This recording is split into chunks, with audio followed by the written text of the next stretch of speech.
Decision opened the floodgates for extreme abortion bans we are seeing Republican officials pass in states across the country. Today, more than 23 million women of reproductive age live in one of the 18 states with an abortion ban that is in effect. In the last year, women have been denied essential medical care to preserve their health and even save their lives. They have been turned away from emergency rooms, forced to delay care, and made to travel hundreds of miles for needed medical care. Earlier this week, the First Lady heard from some of those women who shared their stories of being denied needed health care in Florida, in Louisiana, and in Texas. And for those of you who watched, they were incredibly and powerful stories that these women shared with the First Lady. Tomorrow, the Vice President will deliver remarks in Charlotte, North Carolina, to highlight leaders on the front lines of protecting abortion access in states across the country. And as you've seen tonight, the President, the Vice President, the First Lady, and the Second Gentleman will participate in a campaign event with reproductive rights groups. President Biden and Vice President Harris stand with the majority of Americans who believe the right to choose is fundamental. As the President has made clear, the only way to ensure women in every state have access to abortion is for Congress to pass a law restoring the protections of Roe. After Dobbs, the President issued 2 executive orders directing a comprehensive slate of actions to protect access to reproductive health care services, including abortion. And today, the President issued a 3rd executive order focused on strengthening access to affordable, high-quality contraception. Access to contraception has become more important than ever following the Supreme Court's decision and ensuing crisis for women's health. And today's action helps ensure that women can make decisions about their own health, lives, and also their families. Now, as you all know, when a section of I-95 collapsed just 12 days ago, President Biden made clear that his administration would move heaven and earth to get I-95 reopened as soon as possible. 6 days ago, as you all covered and may have been there yourselves, he visited Philadelphia, where he viewed the site of the collapse and met with union leaders and local officials working day and night to rebuild the bridge. Now today, the President called into Governor Shapiro's Governor Shapiro just ahead of the press conference that the governor held, announcing to people in Philadelphia that the I-95 is now reopened. This phase of the emergency repair is 100% federally funded, and all approvals were given as quick as possible. We also deployed officials from U.S. Department of Transportation to the crash site within hours to help fast-track the effort. We are proving that when we work together, there is nothing that we cannot do. This is an important step forward, and the President and his entire administration are making clear to the people of Pennsylvania that we will be here to provide whatever it takes to keep the permanent repairs on track. Now, we'll have more to share on this, but later today and on the full week ahead. But on Wednesday, the President will travel to Chicago to deliver a major address on Bidenomics, his vision for growing the economy from the middle out and bottom up, not from the top down. The President will highlight how, for too long, failed trickle-down economic policies had continued to be pushed by congressional Republicans, have hollowed out the middle class and sent jobs overseas. President Biden's economic plan is a break. It is a break from those failed policies. It is focused on growing the middle class and empowering workers, investing in America, and lowering costs. That plan is delivering results with more than 13 million jobs created, the strongest economic growth among any of the world's leading economies since the pandemic began, and the lowest current inflation among the world's leading economies. So we'll have more to share on his speech in the days ahead, and we'll have a week ahead later today for all of you as well. And finally, I do want to speak to something that we all watched very closely the last couple of days. Before I get started, wanted to say a few words about the submersible. Our hearts go out to the families and the loved ones of those who lost their lives on the Titan. They have been through a tragic ordeal over the past few days, and we are keeping them in our thoughts and prayers. We would also like to thank the United States Coast Guards, our Canadian, British, and French partners, and everyone who participated in the search and rescue efforts these past couple of days. This whole effort has been a testament to the skill and also the professionalism that the men and women who serve our nation continue to demonstrate, continue to show each and every day. With that, as you all know, the Admiral is here to join me at the podium to speak to any questions that you may have after the Prime Minister's visit yesterday and any other foreign policy matters that you all may have questions on. Admiral, the podium is yours. Anybody? I think, as you know, Prime Minister Modi just concluded a very successful official state visit here to the White House. This morning, the President and the Prime Minister dropped by a meeting between senior officials and CEOs of American and Indian companies gathered to discuss innovation, investment, and manufacturing in a variety of technology sectors, including artificial intelligence, semiconductors, and space. And I think you received a list of all the attendees earlier today. Now, over the course of this visit, President and Prime Minister Modi reaffirmed that the partnership between the United States and India is deeper and more expansive than it's ever been.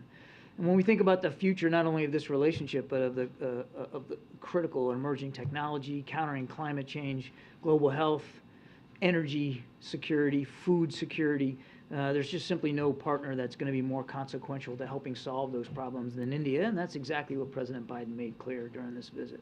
And as you all saw yesterday, and hopefully you saw, pretty robust set of deliverables on all of those fronts. Very, very specific, very tangible deliverables that we're looking forward to carrying future with India. And then, as both leaders reaffirmed, our countries are choosing to work together to truly work closely and cooperatively towards a more prosperous, secure, and healthy future, not only for the Indo-Pacific, but for the world. I'll take questions.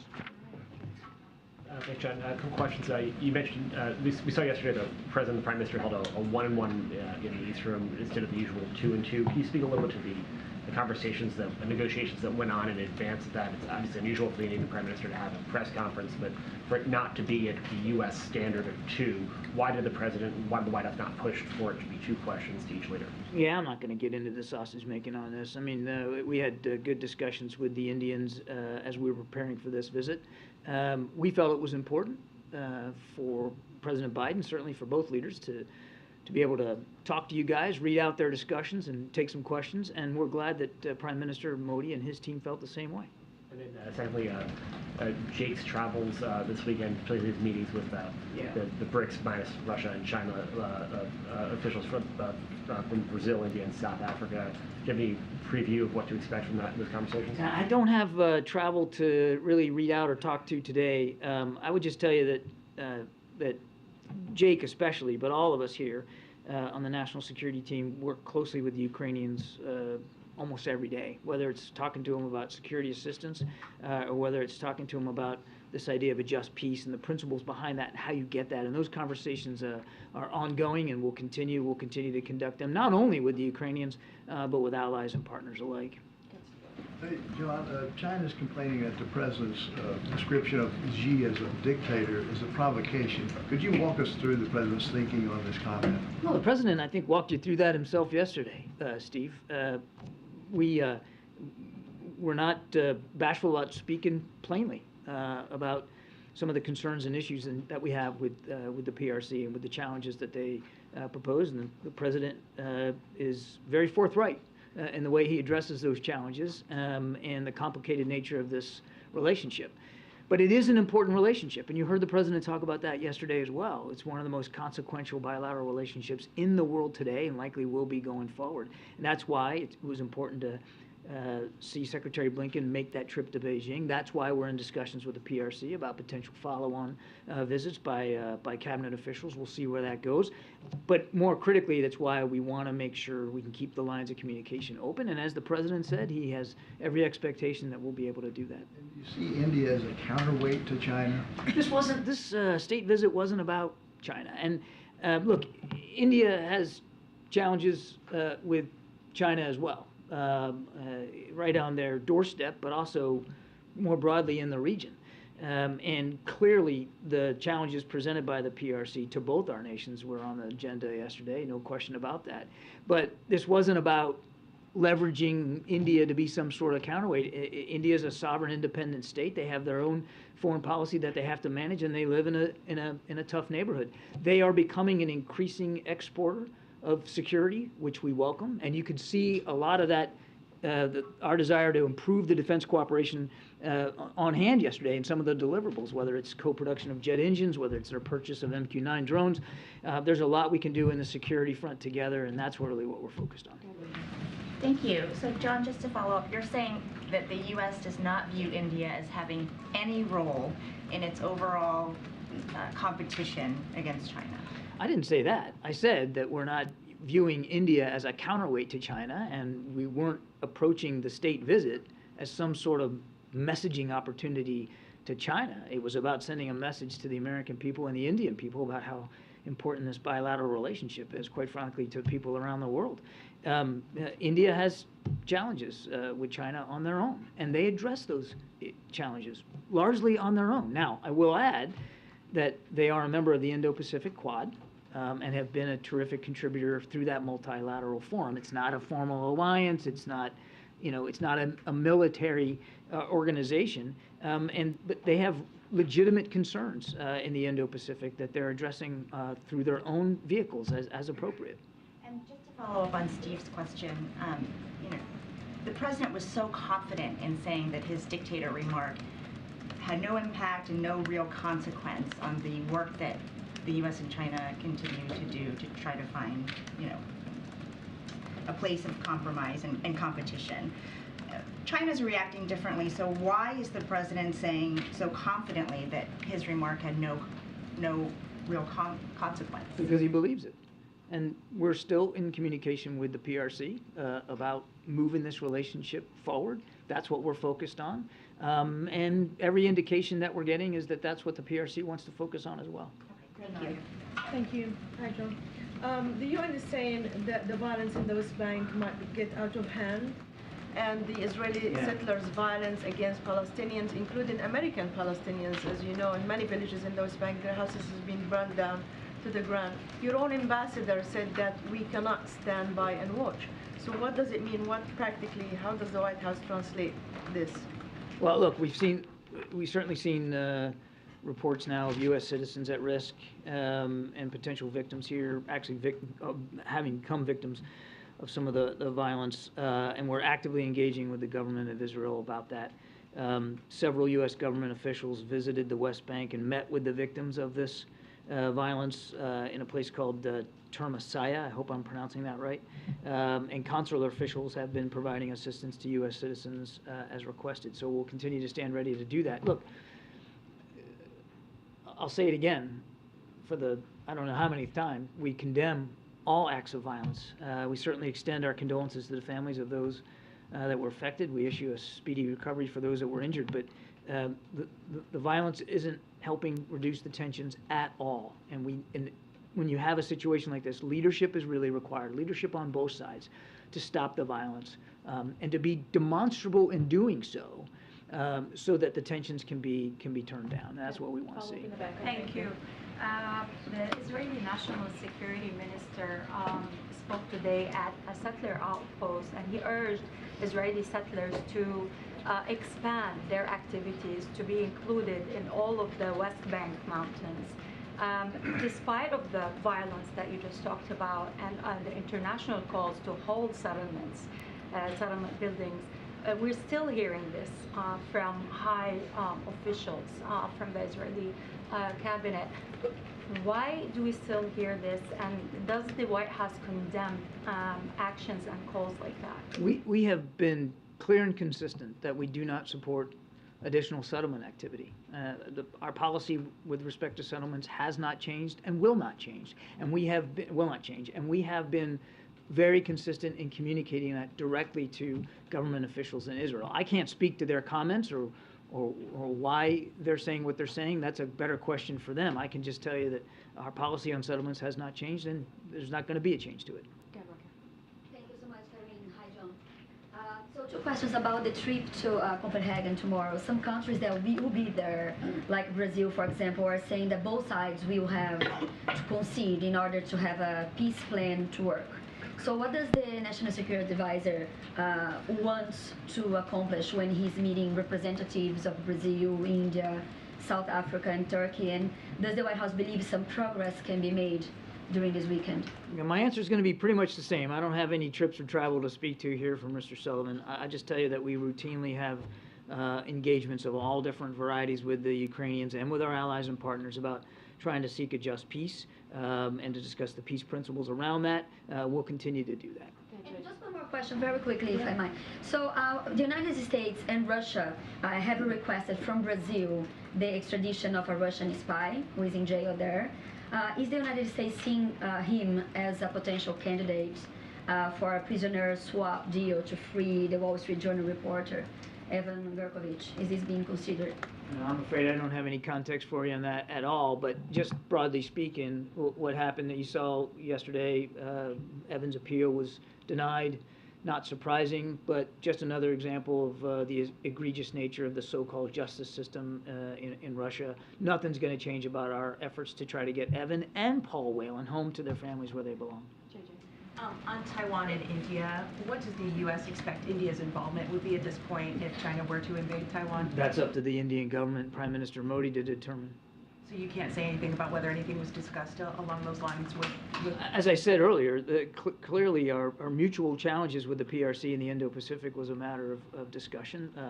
The Indians have been very vocal about their concerns too with respect to what the PRC is doing, but I don't have anything more specific to read out to you in terms of the conversations specifically regarding Taiwan. All I can tell you on Taiwan is our policy has not changed. And then on the adventure tourism vessel that was headed to the Titanic, if the Navy had audio suggesting that it had imploded, was that communicated with all the partners, that you had that audio, or? So the Navy did pass on to the incident commander the acoustic data that they had received. But they were also quick to make clear that they couldn't be definitive about what that data meant. And they couldn't be clear that that data was connected to the Titan, to the submersible. But they did pass that information up to the incident commander, as you would expect they would, and I'm sure that was factored into the search plan in some way, but I'd refer you to the Coast Guard to speak to specifics. Concerns that resources were wasted in searching the area the size of Connecticut? No. I think the Coast Guard has spoken definitively about this and quite well every day here, or at least every day till we got the tragic news, that there was an awful lot of effort put into trying to locate the Titan. Look, when you're in a search and rescue operation, particularly at sea, particularly in deep sea, I mean, time is not your friend. And I think you can see from the way in which this was put together in pretty quick fashion with a lot of resources from, as Karine mentioned, from multiple countries, that there was a tremendous effort put forward to try to find the Titan as quickly as possible, knowing that time was not going to be anybody's friend. John, when the president said yesterday he expects to meet with President Xi in the future near term, can you define what that means? Should we expect that by the end of the year? Near term? I don't have anything more specific for you than that. The president will absolutely get together with President Xi again in a bit at the appropriate time. I just don't have anything for you on that. And was the president satisfied yesterday with Prime Minister Modi's answer on human rights concerns in India? The president was satisfied that he had the opportunity to discuss concerns over human rights with Prime Minister Modi, and he did, as he always does. We don't shy away from discussing human rights with foreign leaders, and one of the reasons you have partnerships and friendships is so that you can be honest and direct. I think he addressed that pretty well in his answer to you guys. John, the president said in his comments yesterday that he doesn't believe his China comments have had any consequence. Isn't China issuing a démarche to the U.S. ambassador in Beijing a consequence? If démarches issued by nations against other nations were some sort of bellwether for whether a relationship was collapsing or in any danger, I mean, my goodness, Jeremy. A démarche is a démarche that happened all the time. I'm not going to get into the specifics. I'm not going to get into the specifics of this one. The president's firm that this relationship matters. It's important. We need to move it forward, and he's absolutely confident that we'll be able to. Let me ask you this: other than the démarche, have you seen any other consequences? No. In the relationship? No. Nothing. And then secondly, the president in his comments at that fundraiser, he also revealed a U.S. intelligence assessment that she was not aware of the spy balloon flying over the U.S. in February. What was the strategic value of disclosing that intelligence at a fundraiser? That wasn't a disclosure. That's been in the public domain. Not on the record from any. Yeah, it has been. Yeah, it was. It was. A senior defense official had talked about it before, on the record, that was a possibility. Yeah. Thank you, Karine. Hi, John. Honestly, I'm a little confused why you're not confirming Jake Sullivan's trip to Copenhagen, but especially because it's been reported by other countries' media who is attending. But let me try this way. Can you specify the kind of request that was made by the President to Prime Minister Modi in terms of supporting or getting the support of Global South countries for Ukraine? And also on that note, did the President and the Prime Minister discuss whether President Putin will be welcome at the G20 in New Delhi? I don't have anything additional to speak to with respect to the G20 and how that's shaping up.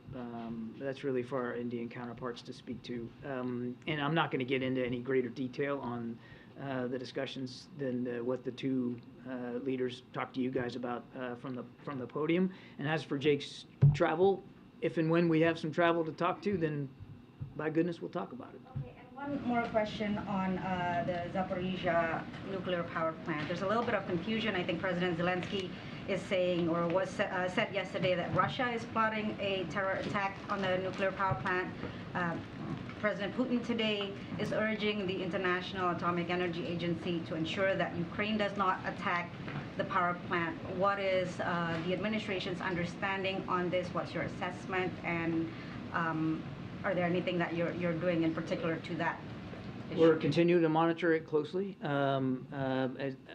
We are able to monitor some radiation sensors that are around the plant, and thus far we've detected no elevated levels of radioactivity. Do you have any sense of who's going to attack, if anyone is? Look, I've seen those reports, I've seen those comments. I just don't have anything to confirm them or speak to the validity of them. The only other thing I'd say, and we've said this before too, is that I think we should all be able to agree that a nuclear power plant is not a great site for military operations one way or the other. John, just on the issue of Russian oil, does the president come out of this meeting with Modi with the belief that India may actually reduce its purchases of Russian oil, and to what extent did that come up in their conversation? India has to make its own choices about oil purchases, and we hope that we can continue to see that they purchase Russian oil at or below the price cap as they have been. And then just on NATO, the president's going to be leaving in a couple of weeks. Where do things stand in terms of, his effort to help Sweden become a member of NATO? Should we expect a call with Erdogan in the coming weeks? There's conversations ongoing between the Swedish government and President Erdogan. We have been encouraging those conversations to continue. It's important for them to do that. And as the president has said, he's confident that the two nations will be able to come to an accord and will be able to welcome Sweden as the 32nd ally in NATO. I couldn't begin right now to give you like a time frame of what that's going to look like, when and under what circumstances. But the fact that they're still talking is a good thing. And again, the president remains optimistic. Thanks, Karine. John, in light of what's happening in the West Bank, many scholars believe that the two-state solution option is not viable, yet you are stressing that it is viable. The question, you didn't do anything actively to revive the talks between the Israeli and the Palestinians. Why? And I have another question. We have been engaging both sides. And when the president visited last summer, He met with Palestinian leaders as well as Israeli leaders, and we have followed up through diplomatic channels ever since then. And we're not walking away from the belief in a viable two-state solution. We absolutely still believe that that's possible. So I just actually take issue with the, with the implication in the question that we don't care about this, or we're not following up on it, or that we're not engaging. We absolutely are. Can you please confirm that the State Department informed the government agency that scientific and technical cooperation with Israel beyond the Green Line is not consistent with the law? I'm sorry, can you repeat that? Yes. The State Department informed all the government agencies that scientific and technical cooperation with Israel beyond the Green Line is not consistent with the law. Can you confirm that? No, I can't. I don't have anything for you on that. Thank you, Karine, and thank you, John. I have two questions, one China, one North Korea. If President Biden does not apologize for the dictator's remark to China, today Chinese government announced that it would use other methods and China would not exert influence on North Korea issues. How will you respond to this? And second question on North Korea. North Korea continues to develop the nuclear missile and with the cryptocurrency and cyber hacking. What action is the United States taking currently, and what was specifically discussed at the U.S.-South Korea cyber security talks this week? Well, I make it a habit not to talk about cybersecurity talks very much, for good reason. But on your first question, look, we know that Beijing has influence in Pyongyang, and we continue to urge them to use that influence. We continue to urge them to actually implement the UN sanctions that have long been in place on North Korea's program, and we continue to urge China to take a broader, longer view here of the challenges that are presented by North Korea's burgeoning program, both their ballistic missile program and their nuclear ambitions. Do you think the President will going to apologize, he's mentioned? The President was very clear yesterday that he'll continue to speak forthrightly and bluntly about the challenges that we face with the PRC. He will also continue to speak bluntly and forthrightly about the opportunities that are still resident in that relationship and trying to move that relationship forward. The State Department says that it organized a meeting earlier this month in Cairo with other nuclear powers, including Russia. I was curious if you could tell us what was accomplished during those couple of days. I know Russia was involved, representatives from the Yeah, so look, this is a routine, continuing dialogue. We just happen to be the chair of these nuclear nations, nuclear armed nations, and it's done at a working level. This one was in Cairo earlier this month. We chaired it. It was a good opportunity. The State Department put a statement out. I'd certainly encourage you to talk to them, but it was a good opportunity for dialogue about nuclear safety protocols and procedures. It's done at a working level. But it's not like a precursor to any broader talks as it relates to It is a new treaties or anything like that. No, it's a routine process. We happen to be the chair, and we convene the meeting as the chair of this working group, and it is at a working group level. Yeah, thanks. And so back to India. Is it this push for American companies to do more business? This push for American companies to do more business in India, is that a way to move away from China? A way to move for who to move away from China? From the U.S. Is pushing U.S. companies to do business in India a way to move those companies away from China? It's a way to encourage mutual investment with India. Last you, Karine. Thanks. President Zelensky said this week that the pace of the counteroffensive is moving slower than desired. Is the administration concerned right now about the pace and what you guys are seeing and hearing from talking with Ukrainian officials? We're focused on making sure that the Ukrainian armed forces have everything that they need to be successful. War is unpredictable, and the enemy gets a vote.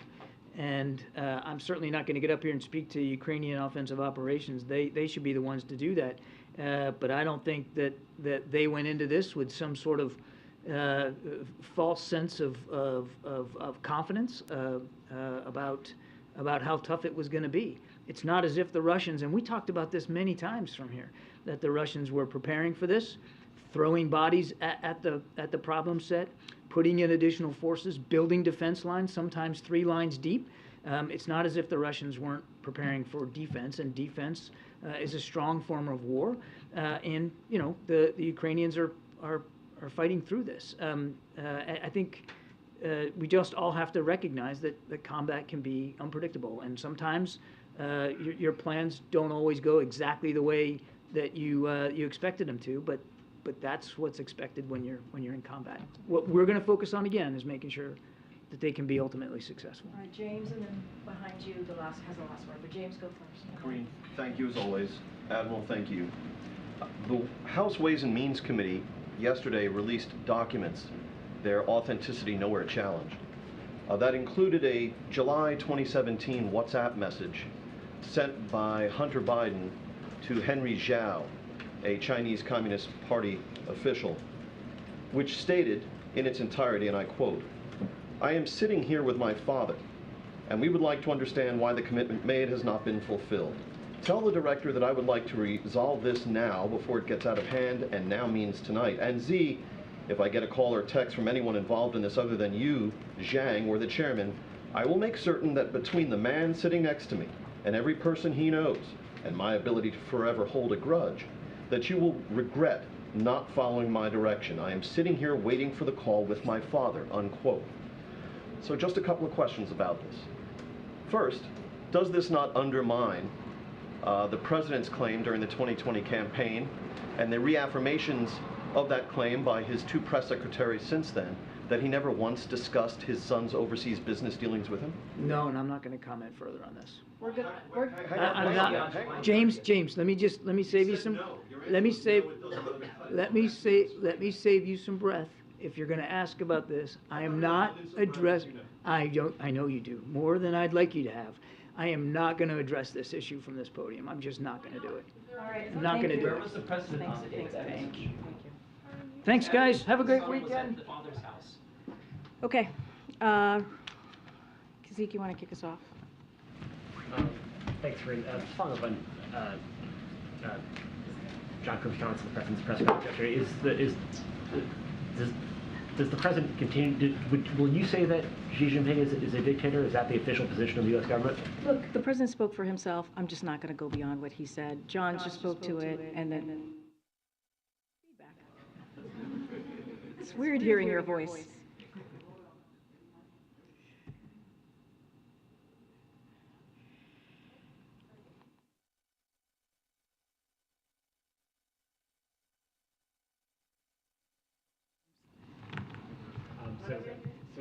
Is it good? Are we good to go? No.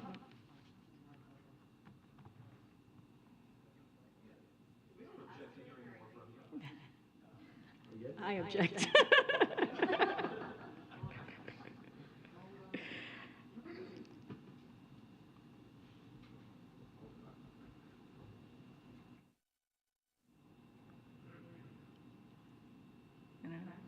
Hello?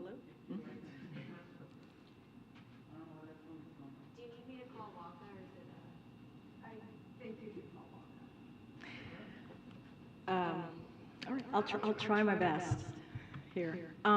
This sounds so weird, guys. So, look, the president's going to continue to speak candidly. That will never change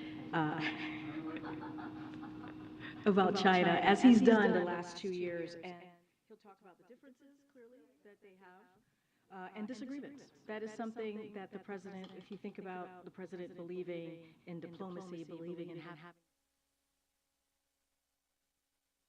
That's what the president's going to do. As you know, you guys have covered him for some time. He's very candid.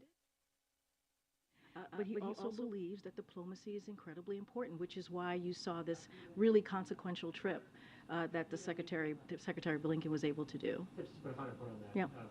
Will you say that Xi Jinping is a dictator? It's not for me to say. The president spoke for himself. When the president speaks, we listen, and I step back and let the president certainly deliver his message on his own. And then a different topic, there's a lot of discussion last week around the Hatch Act and the use of particularly the term MAGA. Despite the Office of Special Counsel's opinion on the matter, your office has continued to put out paper using that phrase, you have in the past have brushed off all questions about any political concern, saying this administration follows the law. So why, in this case, are you going with your own interpretation of the law rather than the independent office? Oh, I wouldn't say it's our own interpretation of the law. I would strongly disagree with that statement. What I'll say more broadly, and there's a couple of points that I want to make here. So, look, the White House counsel's office is reviewing, as I mentioned last week, OSC's opinion and having a routine dialogue with them. That's what we're doing. That's what we said last week, and that's what's going to continue. It is an ongoing process, and we believe from here, from the podium, from this administration, it's our duty to be transparent with the American people. That's what you see from us, and it's not on the agenda, right, on the president's policies, on the president's values, and about the agenda. That's what we want to be transparent about.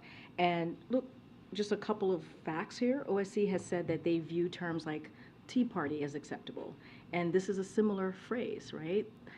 When you think about when you think about MAGA. In fact, OSC itself stated that MAGA could be used for official purposes during the Trump administration and permitted Mick Mulvaney to repeatedly use the term in his official capacity.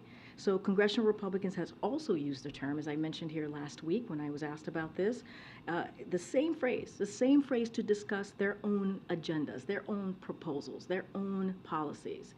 And so we have used the term MAGA in an official capacity as we are, when you think about the contacts, when we talk about their proposals, that's how we've used it, and their related values, as Republican officials say. And so we never directed it towards a campaign. We've never done that because, again, we respect the rule of law and have not done that. And so that will continue to be the case. And again, this is being reviewed. There's a conversation that's going to happen with our White House counsel and OSC, but you know, I'll let that process continue. Thanks, Karine. Former Vice President Mike Pence is calling on every GOP presidential candidate to endorse a 15-week abortion ban. In what ways does this administration expect that abortion access and reproductive rights would be targeted if Republicans take control of the White House? So I just want to be really mindful, as I was just asked about the Hatch Act. I'm not going to comment on any specific Republican candidate here or anything that's related to 2024. What I can speak to easily is more broadly, and we've seen it. You've heard me at the top talk about how this president and the vice president is going to continue to fight for fundamental rights as we see it when it comes to reproductive rights, when it comes to having access and women being able to make a decision on their own body, to have that conversation with doctors. That's something that the president's going to and the vice president's going to continue to fight on. As it relates to just more broadly here, to your question about the 15-week or 12 weeks, whatever it is, look, we have seen from Americans, majority of Americans, who do not want politicians making their healthcare decisions for them. That's been clear. We've seen that in majority of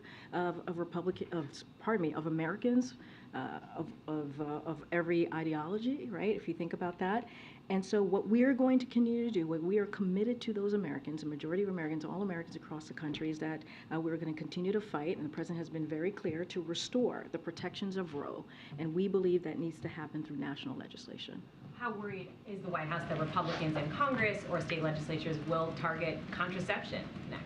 Look, I mean, it is a concern, right? In this state house, just this session alone, right, in 2023, we have seen more than 300 bills attacking reproductive rights, reproductive health care, right, including contraception, either eliminating it or limiting it. And that's a problem. And that's why we've continued to speak to this. We think about the executive order, the third one that this president signed today, to find ways for agencies to find ways to really protect contraception for women. And so the president's going to take action. You're going to hear from both the president and the vice president later today. The vice president's going to be in North Carolina tomorrow. You saw the first lady having really impactful, powerful conversations with women and what they've had to deal with. We have seen stories that many of you have written about when you take away that access, that type of healthcare access for women. It's hurt women. It's put their lives at risk. Literally put their lives at risk. This is what we have seen this past year with these really extreme pieces of legislation. So the president and the vice president are going to continue to be very, very clear about this. They're going to continue to fight for those fundamental rights and continue to call on Congress to restore order. Just quickly on the executive action, largely symbolic. I mean, are you at the end of the line here when it comes to what you can do without steps from Congress? So let me just make clear, do want to speak about that a little bit. It builds on the progress that we believe that we have made already in expanding contraception access for women. If you think about the Affordable Care Act, it helped millions of women save billions of dollars on birth control that they need and want. And so we understand that there are gaps still as it relates to that. And so that's what this executive order does today. It does a couple of things. It safeguards access. It's strengthening access to affordable, high-quality contraception and family planning services. It increases contraception options. It lowers out-of-pocket costs. It maximizes contraception through access through the following ways: insurance coverage for those covered under the Affordable Care Act, as I just mentioned, Medicaid, Medicare, federal-funded health care programs, including community health centers, and also Title X clinics, and the Indian Health Service, public education targeted at employees, college students, veterans, and service members. So we don't believe this is symbolic. We believe that this is another step to really deal with this gap that we're seeing across the country, and to do everything that we can to continue to fight for fundamental rights. Would the White House like to see an investigation into what happened with this submersible? Look, I can't speak to that from here. I will leave it to others, the United States Coast Guard and others, to speak to it. I'm just not going to comment on that from here. The speech you mentioned in Chicago, will the president offer some new proposals, or just his policies repackaged? So I think what you'll see from the president next week, and we'll certainly have more and certainly lay out a little bit more as we get closer to Wednesday. Look, I think it's important. This is a continuation, if you will, of the kickoff of the Invest in America, right? This is the second tour. We've heard us say that we're about to kick off the second tour. And so the president wanted to lay out what he's going to do, the detail, his economic vision in this country. He wants to speak directly to the American people to do so. As you all have stated to me, some Americans don't quite know all the full impact of the president's economic policy. So this is an opportunity for the president to go to Illinois and do just that. And it's going to be centered on working people, I can say that, and growing the middle class, as we've talked about many times before. And it is going to be, this is, a cornerstone of his speech. And so I think it's important. He thinks it's important for American people to hear directly from him as he talks about his economic vision, as he talks about how he sees the next several months and the next several years when it relates to how he wants to continue to grow the economy without making sure no one is left behind. And that's what you're going to hear from him. Of course, he's going to lift up the successes that we have seen the last 2 years. You've heard me say this at the beginning of the briefing, with the 13 million jobs created, unemployment at a record low, making sure that we're bringing back manufacturing jobs, 800,000 manufacturing jobs created. If you think about inflation, it's the lowest that we have seen since it went down by more than 50% in the past, since 11 months, in the past 12 months, and that matters. And we think that matters. So he's going to talk directly to the American people to make that very, very clear, and what we've been trying to do and what we will continue to do as it relates to lowering costs and dealing with an economy that works for all. Go ahead. Thanks, Karine. To follow up on that question, with the president's speech on the economy next week, it seems like he's entering a mode where he's more willing to embrace the current economy, to tout the economic progress that he believes has been made. Is that a reflection of the fact that you guys feel like inflation has cooled significantly to a point where you think this is a trend that is durable, and that you feel like you've kind of turned the corner, and so that's going to be reflected in the president's messaging as well? So look, the president talks about the economy every chance that he can, and tries to communicate with the American people and really meet them where they are, as we know that lowering costs is a key priority for them. That's what they want to see. And so, of course, the president's always going to try to meet Americans where they are. That's why you hear us talk about gas prices going down. You hear us talk about Inflation Reduction Act, a historic piece of legislation, as you all know, that's going to lower energy costs, lower health care. There are things here that he has done in the last 2 years that we have talked about over and over and over again. This gives him an opportunity to do it in a way that he talks about it in a fulsome, if you will, way and approach. Where he'll be in Illinois, he'll talk about Biden economics more broadly. He'll talk about the next kind of how he sees the future and dealing with the economy. And I think that's all incredibly important. Look, and I think as you talk about the economy and where it's going, we've been very clear. We believe that we're headed to a slow and steady growth. We believe that the work that the president has done with economic policy, as he continues to move forward with it, as you continue to implement those really key important pieces of legislation, is going to continue to grow important jobs, jobs that are union jobs, jobs that are going to be able for Americans to put food on their table. All of these things are important. But like I said, we understand that a lot of Americans don't know what the president has done. I'm just trying to get a better sense of why now for this speech. Is it tied to the progress in the economy? Is it tied to just like the moment we are in the political season? I mean, what? I think it's a combination of things, right? We've shared the good news that we've heard from the data over the past several months, right? We put that out there. We lift up how inflation has gone down, as you just stated. And also, we want to continue to talk about the historic legislation, right? So this is all very important. We talked about the Invest in America. We talked about doing the second portion of the tour. So all of this is all kind of brought together in a way so that he can give this cornerstone speech, right? This really important speech to the American people. So we're trying to have a steady drumbeat, right? A steady drumbeat of making sure we're communicating with the American people, not just the data, right? Not just a piece of legislation, but giving the opportunity for the president to talk about his economic plan more broadly, and that's what you're going to see. And again, a steady drumbeat, something that's been very consistent. He talks about his economic plan consistently, and the legislations, clearly, the historic pieces of legislation that we bring up, is all connected to building an economy that grows for everyone, certainly not trickle down, but something that grows from the bottom up, middle out.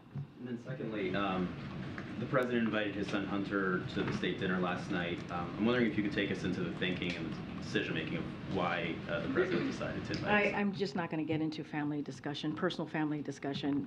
As you know, Hunter is his son. I'm just not going to get into it. Let me ask you this. If Hunter Biden wasn't the president's son, would he have invited someone who had just reached a plea agreement with federal prosecutors 2 days earlier? A couple of things. Again, that's his son. He's a family member. It is not uncommon for family members to attend events at the White House. You could look at past presidents. I'm sure you have. So that is not uncommon. As it relates to anything related to Hunter, I'm just not going to respond to it from here.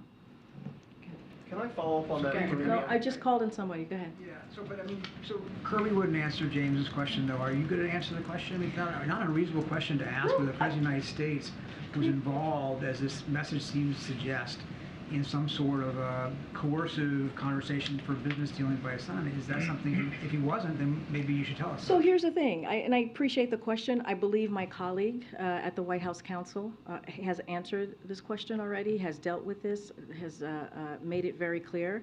I just don't have anything to share outside of what my colleagues have shared, and so I would refer you to him and the DOJ. Just not going to comment from here.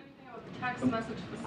What I can tell you is I know that my colleague has dealt with this. He addressed this at the White House Counsel. I just don't have anything else to share. In the shakedown attempt? I just answered the question. I just answered the question. No, you didn't. Yes or no? Was the president involved in the shakedown attempt?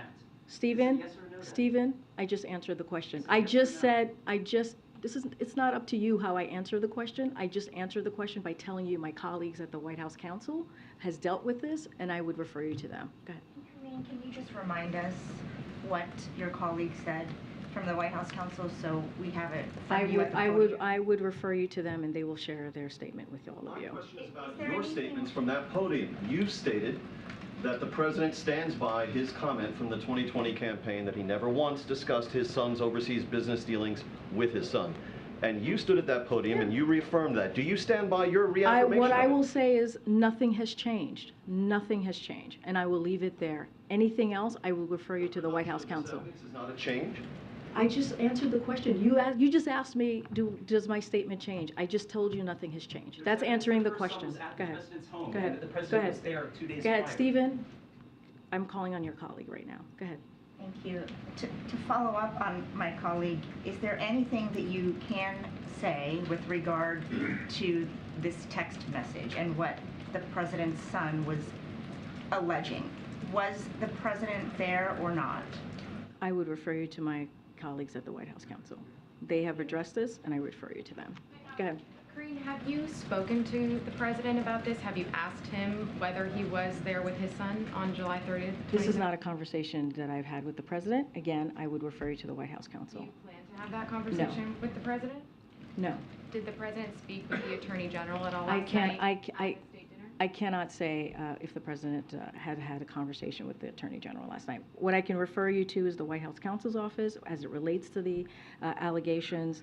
They've already addressed this. This is something for them to deal with. I refer you to the Department of Justice on anything else if you don't want to speak to the White House counsel's office. And there was reporting earlier in the week that after the plea agreement was reached by Hunter Biden, that the president felt relieved that that part of it was behind him. Is that true? Can you speak I can't to his speak to that. mindset? I cannot speak to the president's mindset. Again, I would refer you to the White House counsel's office.